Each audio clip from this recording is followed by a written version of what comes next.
ये आकाशवाणी रायपुर है। छत्तीसगढ़ी समाचार बुलेटिन के संग धर्मेंद्र दुबे के जय जोहार। आज के प्रमुख समाचार। राज्य सरकार के प्रशासनिक फेरबदल में अखिल भारतीय प्रशासनिक सेवा और राज्य प्रशासनिक सेवा के 50 ले ज्यादा अधिकारी मन ला नवा जिम्मेदारी सौंपे गए है। प्रदेश में पाछू 24 घंटा के दौरान 24 जिन अउ कोरोना संक्रमित मरीज मिले है। कोरोना वायरस संक्रमण ला रोके बर जांच और इलाज के बने व्यवस्था करे गए है और राज्य सरकार ह रेड, ऑरेंज और ग्रीन जोन वाले विकासखंड के नवा सूची जारी करे है। अब समाचार विस्तार ले। राज्य सरकार ह आज बड़का प्रशासनिक फेरबदल करे है। ये बदलाव में अखिल भारतीय प्रशासनिक सेवा और राज्य प्रशासनिक सेवा के 50 ले ज्यादा अधिकारी मन ला नवा जिम्मेदारी सौंपे गए है। एमा प्रदेश के 20 ले ज्यादा जिला के कलेक्टर बदले गए है। उन्हें कतकोन विभाग के प्रमुख सचिव और पंचायत सीईओ के घलो ट्रांसफर करे गए है। जारी आदेश के मुताबिक वित्त विभाग संभालत अतिरिक्त प्रमुख सचिव अमिताभ जैन ला जल संसाधन विभाग के प्रभार सौंपे गए है। उन्हें प्रमुख सचिव आलोक शुक्ला ला कौशल विकास, तकनीकी शिक्षा और रोजगार के अतिरिक्त प्रभार दे गए है। तो उन्हें अतिरिक्त प्रमुख सचिव रेणु पिल्ले ला चिकित्सा शिक्षा और मनोज पिंगुआ ला आवासीय आयुक्त नई दिल्ली के अतिरिक्त प्रभार सौंपे गए है। ऐसने जेन जिला में नवा कलेक्टर बनाए गए है ओमा महादेव कावरेला जसपुर, टोपेश्वर वर्मा राजनांदगांव, डोमन सिंहला गौरेला पेंड्रा मरवाही, अभिजीत सिंहला नारायणपुर, श्यामला धावड़ेला बलरामपुर, संजीव कुमार झा सरगुजा, सारांश मित्तर बिलासपुर कलेक्टर की जिम्मेवारी दे गए है। तो उन्हें यशवंत कुमार ला जांजगीर चांपा, कार्तिकेय गोयल ला महासमुंद, सर्वेश्वर धुरेला दुर्ग, सुनील कुमार जैन बलौदाबाजार भाटापारा और रमेश कुमार शर्मा ला कबीरधाम जिला के कलेक्टर नियुक्त करे गए है। उन्हें जन्मेजय मोहबेला बालोद, रितेश कुमार अग्रवाल ला बीजापुर, जयप्रकाश मौर्य ला धमतरी, रणवीर शर्मा सूरजपुर, दीपक सोनी ला दंतेवाड़ा, भीम सिंह ला रायगढ़ और पुष्पेंद्र मीणा ला कोंडागांव जिला के जिम्मेवारी सौंपे गए है। एकर अलावा छत्तर सिंह देहरे ला गरियाबंद, रजक बंसल ला बस्तर, SN राठौर ला कोरिया और PA एल्मा ला मुंगेली जिला के कलेक्टर बनाए गए है। इति राज्य सरकार ह दूजिन IPS अधिकारी के घलो तबादला आदेश जारी करे है। आदेश के मुताबिक खुफिया एजेंसी के प्रमुख हिमांशु गुप्ता ला पुलिस मुख्यालय भेजे गए है। उखर जगह में रायपुर रेंज के IG डॉक्टर आनंद छाबड़ा ला प्रदेश के नवा खुफिया एजेंसी के प्रमुख के जिम्मेवारी सौंपे गए है। एमन रायपुर IG के संगे संग खुफिया एजेंसी प्रमुख के पद ला घलो संभाल ही। प्रदेश में पाछू 24 घंटा के दौरान कोरोना संक्रमित 24 जिन और नवा मरीज मिले हैं। 14 मरीज आज मिले हैं। एमा राजनांदगांव ले 12 और बेमेतरा ले 2 जिन मरीज के पहचान हुए है। उन्हें काली संझा मुंगेली में 4, कांकेर में 3, रायगढ़, कोरिया और रायपुर में 1-1 मरीज के पुष्टि हो है। इला मिला के छत्तीसगढ़ में कोरोना संक्रमित मरीज की संख्या बढ़ के अब 307 हो गए है। जेमा ले 235 मरीज मन के इलाज चलत है और 72 मरीज मन ठीक होके घर जा चुके हैं। हमारे संवाददाता ले मिले जानबा के मुताबिक राजनांदगांव जिला में कोरोना के 12 नवा मरीज मिले हैं, जेमा डोंगरगढ़ के 1 जिन माई लोगिन और 1 जिन नोनी घलो शामिल है। ये दोनों जिन माँ बेटी हरे। एकर अलावा अंबागढ़ चौकी विकास खंड के घलो नवा मरीज मिले के जानबा मिले है। उन्हें बेमेतरा जिला में 2 जिन नवा कोरोना संक्रमित मरीज के पहचान हुए है। एमा ले 1 जिन मरीज नगर पंचायत देवकर के हरे तो उन्हें दूसर मरीज है नांदघाट के तीर तरपोंगी के रहैया हरे। दोनों मरीज है प्रवासी मजूर हरे। जिला में अब कोरोना संक्रमित मरीज की संख्या बढ़ के 4 हो गए है। उती मुंगेली जिला में काली संझा 4 दिन नवा मरीज मिले है। ये मरीज मन ला कोविड अस्पताल में भर्ती कराए गए है। तो उन्हें कांकेर जिला में 3 जिन मरीज मिले है। एकर अलावा रायगढ़ जिला में घलो 1 जिन कोरोना संक्रमित मरीज मिले है। रायगढ़ में अब कोरोना संक्रमित मरीज की संख्या बढ़ के 11 हो गए है।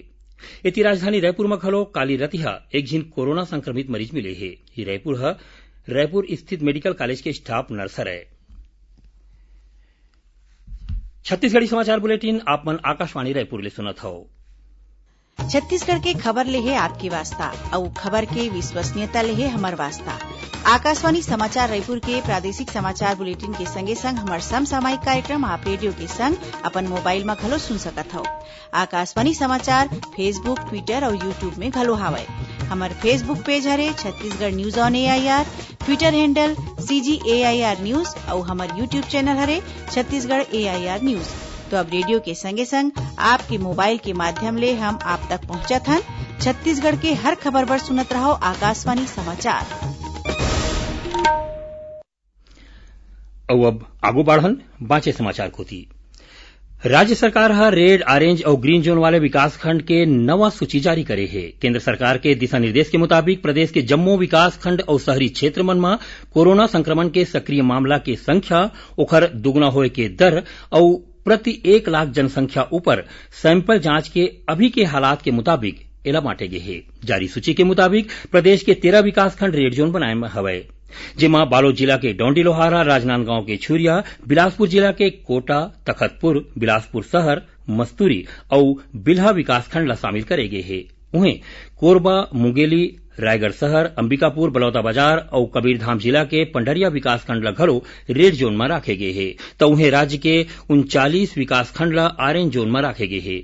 बांचे राजधानी रायपुर के संगे संग जम्मू विकास खंड ला ग्रीन जोन के श्रेणी में राखे गए है। प्रदेश में अब तक 95 जगह में कंटेनमेंट जोन घोषित करे गए है। प्रदेश में कोरोना वायरस संक्रमण ला रोके बर जांच और इलाज के बने व्यवस्था करे गए है। कोरोना वायरस संक्रमित मन के पहचान बर जांच के टीम ला बढ़ा दे गए है। प्रदेश में बने 4 लैब एम्स रायपुर, डॉक्टर भीमराव अंबेडकर अस्पताल जगदलपुर और रायगढ़ मेडिकल कॉलेज के माध्यम ले हर रोज 3000 ले ज्यादा सैंपल के जांच करे जाथे। रायपुर के लातपुर स्थित लैब में घलो ट्रू नॉट विधि ले सैंपल के जांच करे जाथे। प्रदेश में अब तक 50,000 ले ज्यादा कोरोना वायरस ले संक्रमित संभावित लोगन मन के जांच करे जा चुके हैं। प्रधानमंत्री नरेंद्र मोदी हा 31 मई के आकाशवाणी ले मन की बात कार्यक्रम में देश विदेश के लोगन मन संग अपन विचार साझा करही। प्रधानमंत्री हा एक कड़ी बर लोगन मन ले विषय सुझाए बर कहे है।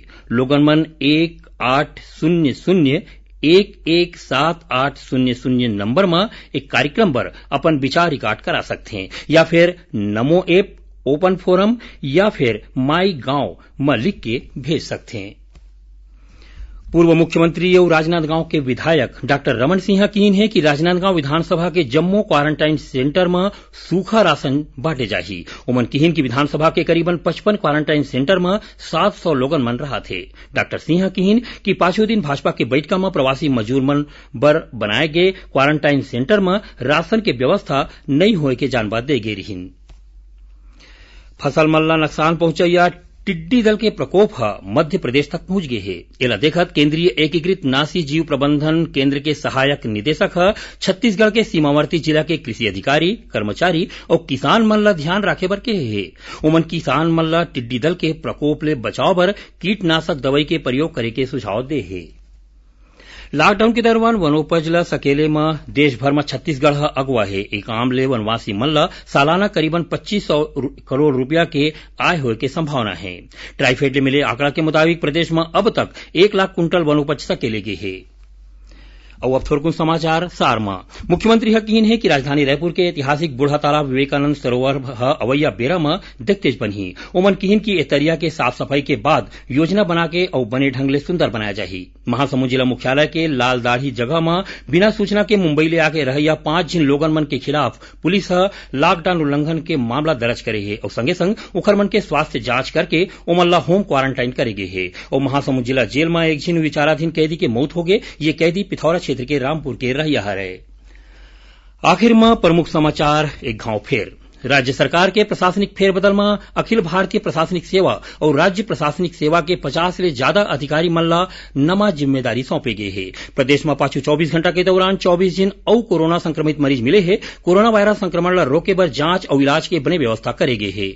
और राज्य सरकार रेड ऑरेंज और ग्रीन जोन वाले विकासखंड के नवा सूची जारी करे है। एक संग छत्तीसगढ़ी समाचार बुलेटिन इहे सिरावत है। जय जोहार।